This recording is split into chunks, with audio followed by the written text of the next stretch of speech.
Hey guys, Hallie Cottis here with Whole Lifestyle Nutrition, author of Natural Solutions for Cleaning and Wellness. And today is episode 3 of the 100 Days of Natural Living. So today I want to talk a little bit about my grandmother and the influences that she had and how it changed my life. So, I'm going to go back into, of course, when I was a childhood, because a lot of things happen in your childhood that mold you, right? So I remember going to Grandma's house on Sundays, and we would go up to Grandma's house, and we would walk into her house, and you could smell she would cook from scratch the most amazing dinners, and you could smell the roast cooking. You could smell the fresh herbs. It was heavenly. If it was heaven on earth, my grandmother's house was that.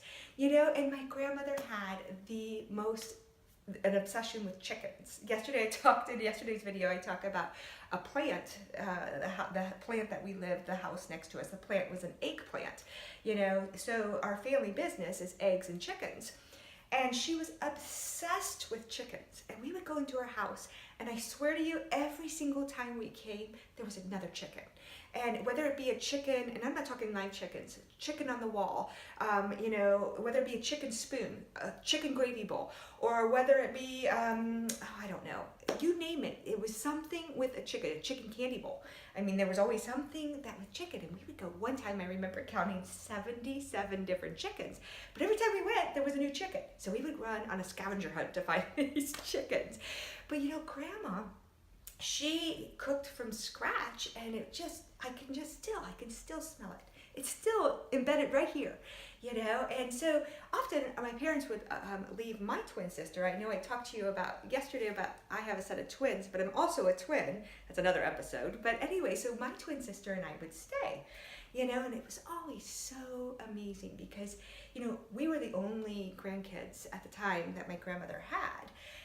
Along with my siblings. And, we knew she loved to have us there, and she loved to spoil us. And we loved it too, right? Who doesn't love that? So, I can remember, my parents and my other siblings had left, and Hillary and I, that's my twin's name, we stayed back. And, and after everyone left and we'd had this amazing dinner, right? She pulls out these cookies. And they were, I don't know if it was Oreo back then, Oreos, but they were called grasshopper cookies. And I don't even know if they still make them today. But the grasshopper cookies have a green filling, and they have a mint to them. And we weren't allowed, we didn't have those kind of cookies at home, and we had never even tried one. So she puts this bag of cookies in front of us, and we try them. And my sister, she loved them. Just loved them, and she kept eating them. And before you knew it, I looked out at the packet, and the whole package of Oreo grasshopper cookies were gone. So I was like, oh my gosh, Hillary, you're going to get sick. She's like, no, I won't. So we go to bed. And later that night, I hear her, she was getting sick.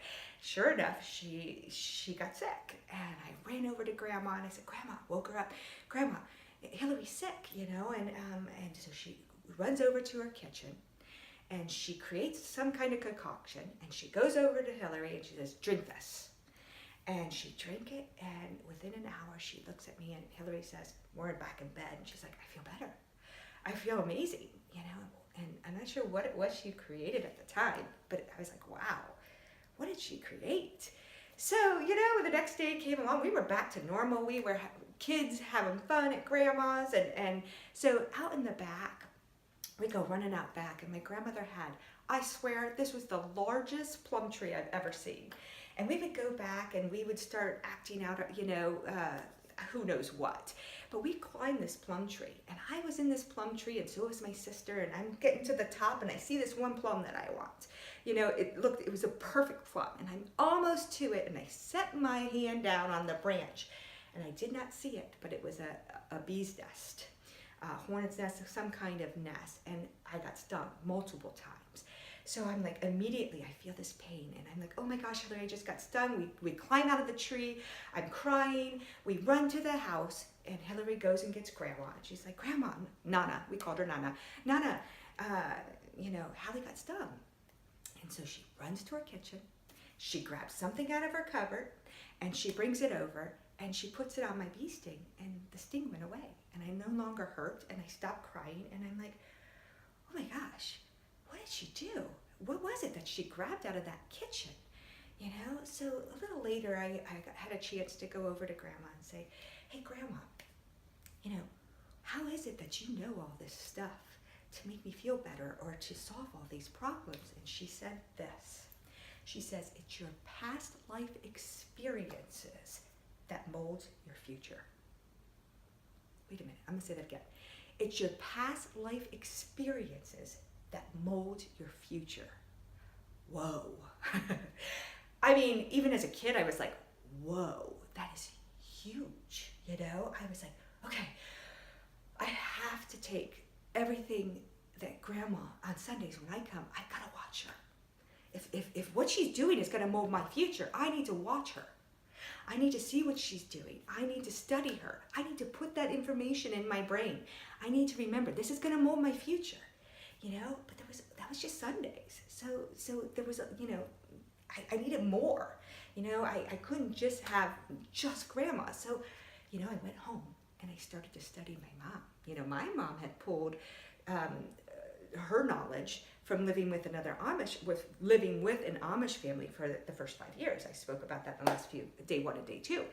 So she was taking that knowledge and she was practicing it, and so it was right in front of me. You know, my mom was growing herbs. My mom was growing her own food. My mom was cooking from scratch, just like my grandma. So I sat there and I said, okay, this is molding my future. I need to watch her. I need to see what she's doing and what it is that, you know, I need to put it here. I need to remember.